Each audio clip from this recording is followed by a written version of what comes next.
Lecture 67-77, The Eccentric Geocentrist, Scribe Grok Patience, Advanced Lecture, Celestial Mechanics Above the Flat Earth Pages, Introduction, Unveiling the Electromagnetic Symphony of the Cosmos.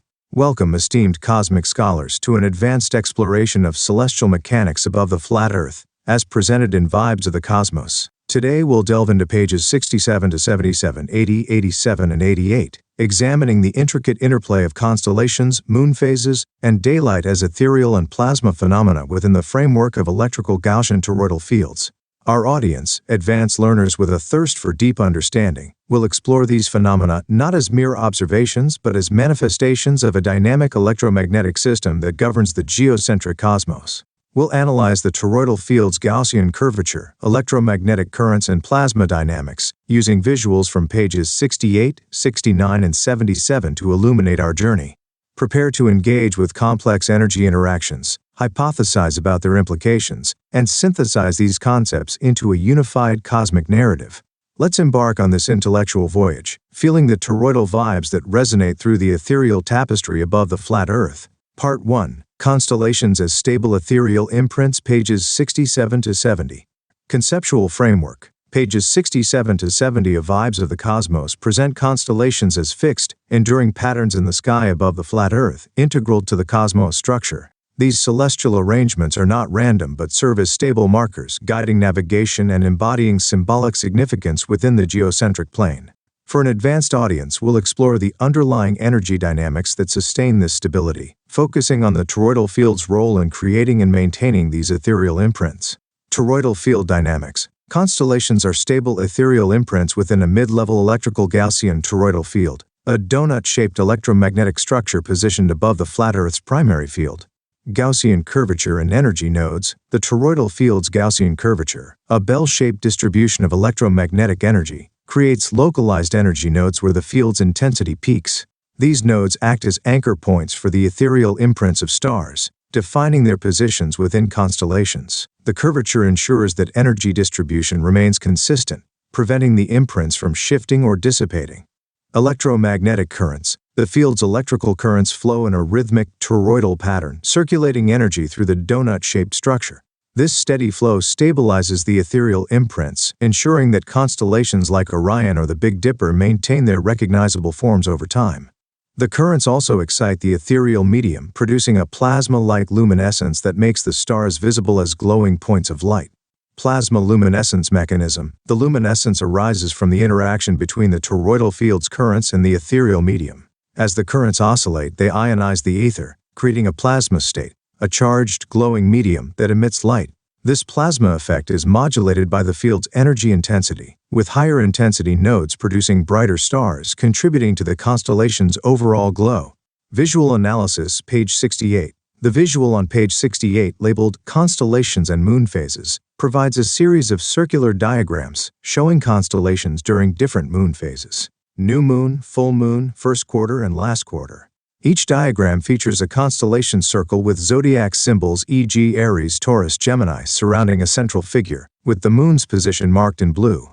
Stability across phases. Notice that the constellation patterns remain identical across all moon phases, with the same zodiac symbols and central figure in each diagram. This visual reinforces the concept of constellations as stable ethereal imprints, unaffected by the moon's dynamic shifts. The toroidal field's steady currents ensure this consistency, maintaining the energy node's positions regardless of other celestial changes. Moon's position. The moon's position shifts within the constellation circle, e.g., near Aries during new moon, near Cancer during full moon, hinting at the dynamic energy interplay we'll explore in the moon phase section.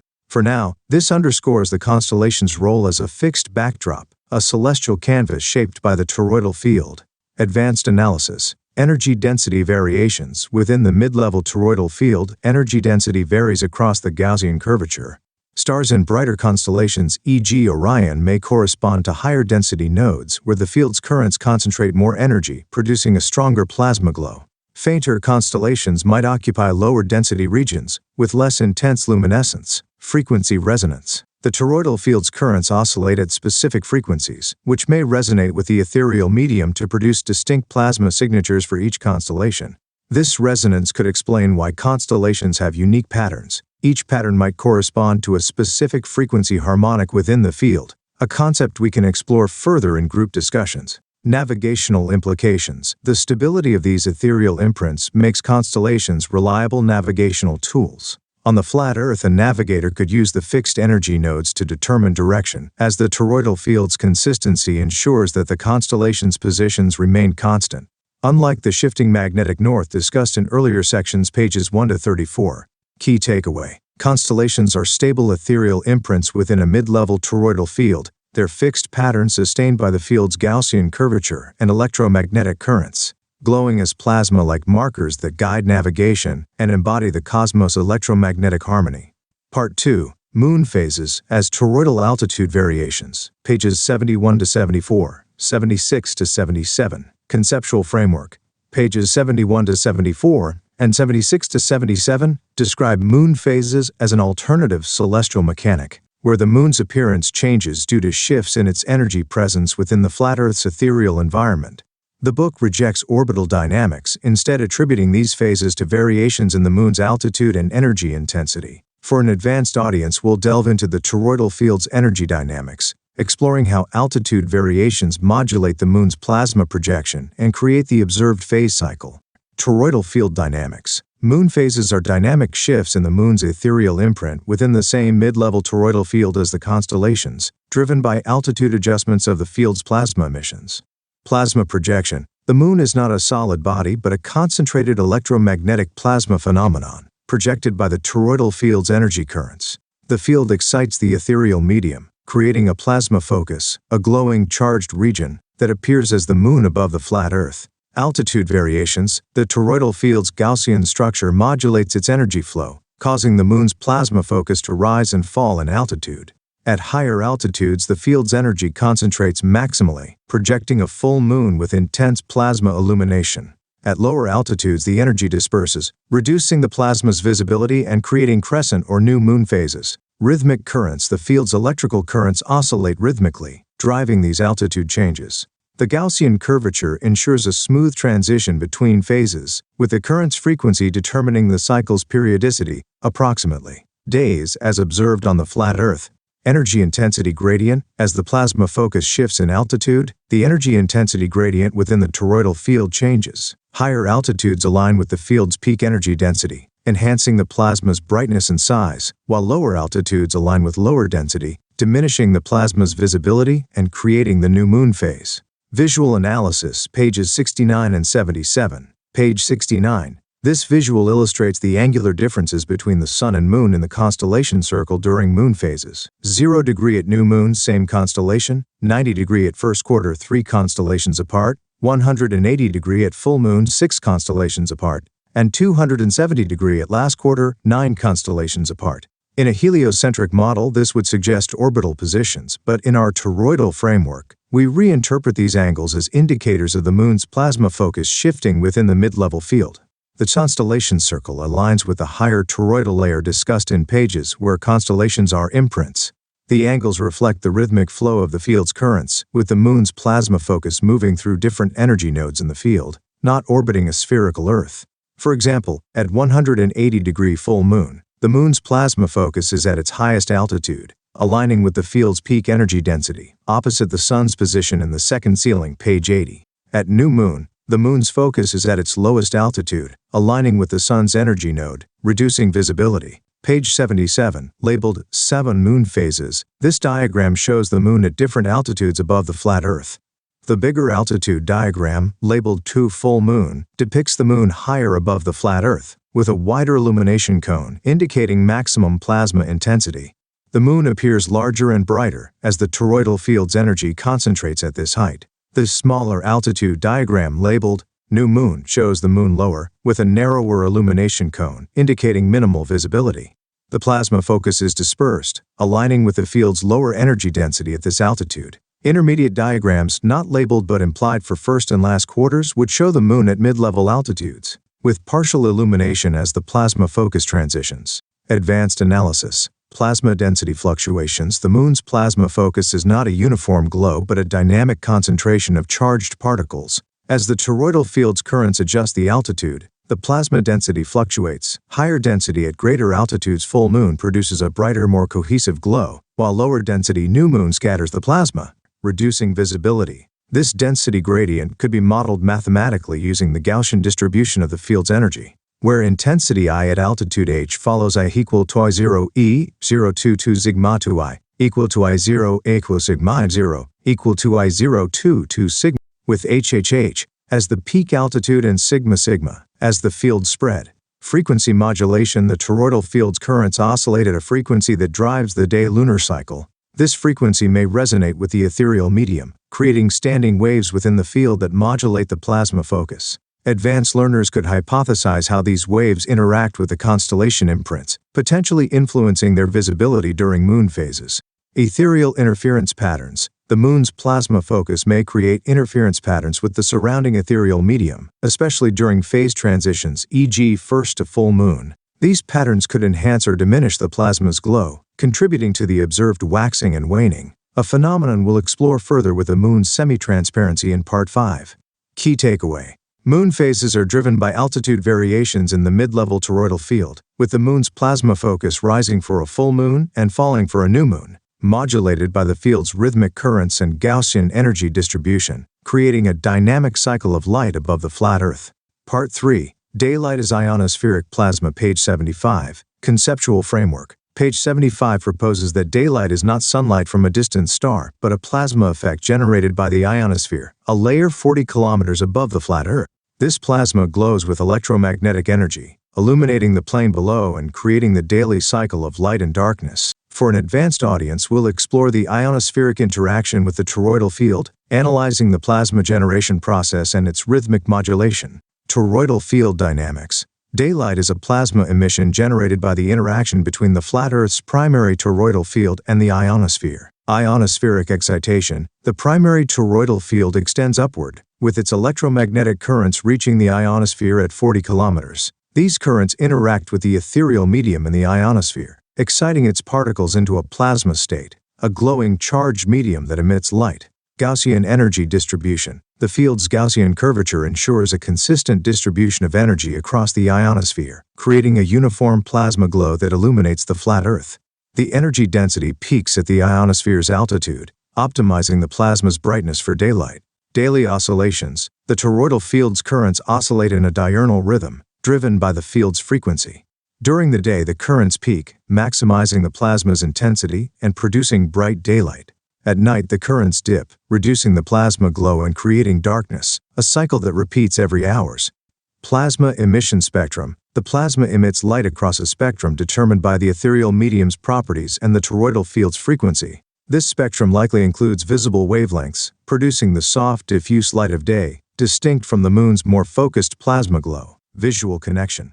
While page 75 lacks a visual, the concept ties into the ionospheric interaction we'll explore in page 88, where the ionosphere amplifies the moon's plasma phenomenon, suggesting a unified mechanism for light production in the cosmos. Advanced analysis. Plasma generation physics. The ionospheric plasma is generated through ionization, where the toroidal field's currents supply energy to ionize the ethereal medium. The energy required for ionization can be modeled as E he nui nu, where h is Planck's constant and nu is the frequency of the field's oscillations. If nu corresponds to a diurnal cycle approximately, Hades times approx times text Hades times approx time, the energy is low, suggesting the ethereal medium has a low ionization threshold, a property unique to this cosmos. Energy flux and illumination. The toroidal field's energy flux through the ionosphere determines the plasma's brightness. Using a simplified model, the flux phi can be approximated as I IC.A, where I is the energy intensity from the Gaussian distribution and A is the ionosphere's surface area above the flat Earth. Advanced learners could calculate this flux to estimate the plasma's luminosity, comparing it to the moon's focused emission. Ethereal conductivity. The ethereal medium's conductivity in the ionosphere enhances the plasma effect. The toroidal field's currents flow through this medium, with conductivity sigma, determining the efficiency of plasma generation. A higher sigma would produce a brighter glow, potentially varying with the field's frequency or the ionosphere's ethereal density, a topic for further exploration. Key takeaway. Daylight is a plasma glow from the ionosphere, excited by the primary toroidal field's currents, with daily oscillations modulating its intensity, creating the light-dark cycle above the flat Earth through a uniform electromagnetic interaction. Part the second ceiling, Moon and Sun as Plasma Imprints. Page. Conceptual Framework. Page introduces the second ceiling of the 7 ceilings, a hierarchical system of ethereal layers above the flat Earth. This layer contains the Moon and Sun as ethereal entities, existing as energy manifestations rather than physical bodies. For an advanced audience, we'll analyze the second toroidal field's role in projecting these imprints, exploring its integration with the broader cosmic hierarchy. Toroidal field dynamics. The second toroidal field, nested above the primary field of the flat Earth, projects the Moon and Sun as ethereal plasma imprints.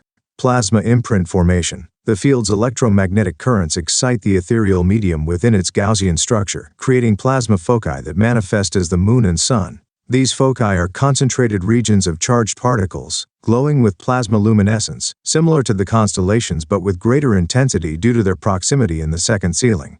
Energy modulation. The field's energy flow modulates the intensity of these imprints. For the Moon, this modulation drives the altitude variations discussed earlier, creating phase changes. For the Sun, the field's currents sustain a consistent plasma glow, which we interpret as contributing to the ionospheric daylight effect. Page. As the Sun's imprint interacts with the ionosphere to amplify the plasma emission.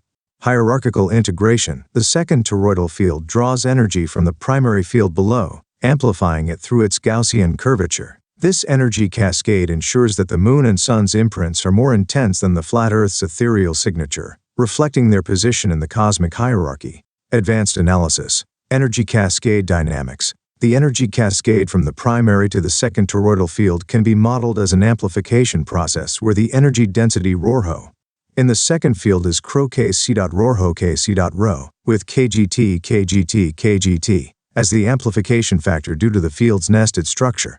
This amplification enhances the plasma foci, making the Moon and Sun prominent in the sky. Frequency synchronization. The second field's currents may synchronize with the primary field's oscillations, creating a harmonic resonance that stabilizes the Moon and Sun's imprints. This resonance could explain the rhythmic cycles of moon phases and daylight, with the field's frequency determining the periodicity of these phenomena. Ethereal density gradient. The ethereal medium's density in the second ceiling may be higher than in the primary field due to the energy cascade. This higher density enhances the plasma's luminosity, making the Moon and Sun's imprints more visible than the constellations in the mid-level field, a hypothesis we can test through simulation activities. Key takeaway. The second toroidal field projects the Moon and Sun as plasma imprints, amplifying the primary field's energy through a hierarchical cascade, providing a structural foundation for their cycles and integrating them into the cosmic electromagnetic system. Part 5. The Moon's Semi-Transparency and Plasma Nature. Pages 87 to 88. Conceptual Framework. Page 87. Semi-Transparent Moon. The Moon is described as a semi-transparent plasma phenomenon, with its appearance varying during phase transitions, e.g. half to full moon, due to its ethereal nature. Page. Cosmic Plasma Phenomenon. The Moon is defined as a focused electromagnetic plasma phenomenon, caused by photochemical reactions in the ionosphere and ethereal field, rejecting the notion of a solid satellite. Toroidal field dynamics. Semi-transparency. Page. The Moon's semi-transparency results from the second toroidal field's altitude variations. As the plasma focus shifts in altitude, the density fluctuates, altering the plasma's opacity. At lower altitudes, e.g. new moon, the plasma density decreases, allowing background ethereal energy to seep through, creating a semi-transparent effect. At higher altitudes, e.g. full moon, the density increases, making the plasma more opaque and brighter. The field's Gaussian curvature modulates this density gradient with a transition between phases, e.g. half to full moon, showing intermediate transparency as the plasma focus moves through varying energy densities. Plasma phenomenon. Page. The Moon's plasma nature is sustained by the second toroidal field, with the ionosphere amplifying the ethereal field's energy. Photochemical reactions in the ionosphere, driven by the toroidal field's currents, enhance the plasma emission. These reactions involve the excitation of ethereal particles, producing a focused plasma glow that manifests as the Moon. The field focuses this energy into a concentrated projection, illuminating the flat Earth. This mechanism unifies the Moon's plasma with the daylight plasma effect, as both rely on the ionosphere's interaction with the toroidal field. Visual connection. Page. Page's diagrams support the semi-transparency concept. The bigger altitude diagram full moon shows a dense, bright plasma focus, suggesting minimal transparency due to high density. The smaller altitude diagram new moon shows a dispersed plasma focus, implying greater transparency as the plasma thins, allowing background ethereal energy to be visible. During intermediate phases, e.g. half moon, the plasma focus is at a mid-level altitude, with partial transparency as the density balances between these extremes. Advanced analysis. Plasma opacity model. The moon's transparency can be modeled using plasma opacity kappa, which depends on density ρ, and temperature T, kappa propto rho T, kappa propto rho T. As the toroidal field's currents adjust the altitude, the plasma's density ρ decreases at lower altitudes, reducing kappa and increasing transparency. Advanced learners could calculate this opacity shift to predict the moon's appearance during phase transitions. Photochemical reaction kinetics. The ionosphere's photochemical reactions involve the absorption of energy from the toroidal field, exciting ethereal particles into a plasma state. The reaction rate can be modeled as equal to R equal to Kc.Ac.Er equal to Kc.Ac.E, where A is the ethereal particle concentration, E is the field's energy, and K is the rate constant. A higher E at peak altitudes enhances the plasma glow, while a lower E at new moon reduces it, aligning with the observed phases. Unified plasma dynamics. The ionosphere's role in both daylight and moon plasma suggests a unified mechanism. The toroidal field's currents may create a standing wave in the ionosphere, with nodes that focus energy for the moon's plasma and broader regions that sustain the daylight glow. This wave pattern could be analyzed to understand the interplay between these phenomena, a topic for group simulation. Key takeaway. The moon's semi-transparency and plasma nature are driven by the second toroidal field's energy dynamics, with altitude variations creating ethereal shifts in the ionosphere unifying its plasma projection with daylight mechanics, revealing the interconnected electromagnetic nature of the cosmos. Advanced interactive activities, engaging with the cosmos. Let's deepen our understanding through advanced hands-on activities. Constellation imprint energy mapping. Task: create a detailed D or D map of constellations within the mid-level toroidal field, using Page's visual to plot patterns during moon phases. Model the field's Gaussian curvature with a mathematical function, e.g. zxc, z, xy, sigma zxy, sigma, marking energy nodes with varying intensities to represent brighter and fainter stars. Use LED lights with adjustable brightness to simulate plasma luminescence, and calculate the energy density at each node to predict star visibility. Goal: analyze the toroidal field's energy distribution and its impact on constellation stability. Moon phase plasma simulation with opacity analysis. Task: simulate moon phases by adjusting a light source's height within a hoop representing the toroidal field, using Page's diagrams to model altitude changes. Incorporate Page's transparency concept by using semi-transparent materials, e.g., tracing paper, to represent the plasma focus, adjusting opacity based on altitude. Calculate the plasma opacity kappa at different altitudes using a simplified model, and predict the moon's transparency during phase transitions, e.g. half to full moon. Goal: explore the moon's plasma dynamics and transparency as a function of toroidal field energy. Toroidal plasma daylight model with energy flux calculation. Task: build a D model of the flat Earth and ionosphere at km, using an LED to simulate the plasma glow of daylight. Tie this to Page's ionospheric interaction, calculating the energy flux I.C.A or C.A through the ionosphere to estimate the plasma's luminosity. Adjust the LED's intensity to mimic the diurnal cycle, and hypothesize how the toroidal field's frequency affects the plasma emission spectrum. Goal: quantify the toroidal field's role in daylight plasma generation and its rhythmic modulation. Celestial narrative synthesis with energy analysis. Task: write a word narrative as a flat Earth astronomer, describing the toroidal field's energy sensations as you observe constellations, moon phases including transparency and daylight. Reference the second ceiling structure, Page, and the moon's plasma nature, Page, and include a quantitative analysis of the field's energy density at different altitudes, using the Gaussian model to predict the moon's brightness and transparency during a specific phase.